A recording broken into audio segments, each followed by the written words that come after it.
Vita's position on this sort of heaven and hell and the eternal soul is that the like most of the Buddhist tradition, there's this sort of belief that there is no soul, of the basically when your body dies, that which is you dies with it.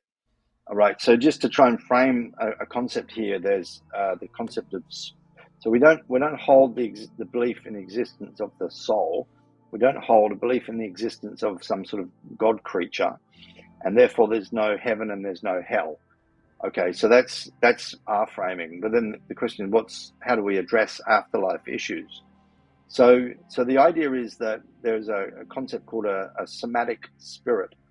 And a somatic spirit is basically, somatic means sort of inside the body. So I have a spirit now because I'm animated and I move and it's my breath and it's my heartbeat. But if I were to fall under a bus, that spirit would die along with my physical body, and that's the end of Guy Lane, right? But what I will be leaving behind, and we all will leave behind to some extent, is the exosomatic spirit. And the exosomatic spirit is that which people will remember of me, the books that I left behind on the bookshelves. So, for example, Van Gogh's exosomatic spirit is extremely strong, but the exosomatic spirit of the guy that used to fix his shoes, nobody knows anything about that anymore, lost in the annals of time. And then there's another principle that we call, I've only just put a name to this and now I've forgotten it. I think it's somatic. I'll come back to that in a minute, which is this idea that some inanimate objects appear to have life. So a friend of mine used to have a lump of concrete next to his front door in the shape of a cat. And every time I'd come to the house, I'd have this experience of meeting a cat, even though it was just a piece of concrete. Right. And so it's kind of like the, in a way, in the Japanese Shinto tradition, that they have certain rock forms will be regarded as having kami. Kami is like a sort of a spirit. And then something like a waterfall will be regarded as having a kami, this spirit. So that's the sort of framing.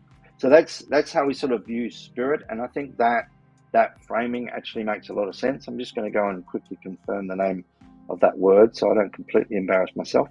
So somatic, exosomatic, and parasomatic. So the cat, the piece of concrete that reminded you of cat, that's a parasomatic spirit in this philosophy, right? And then in like back into the Shinto frame, they have the red archway, the torii, that suggests that there is kami on the other side.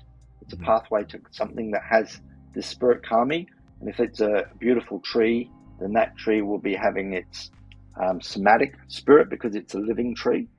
And if that tree dies and burns and disappears forever, but there's a painting of it that endures in houses around the world, then that's its exosomatic spirit of the tree.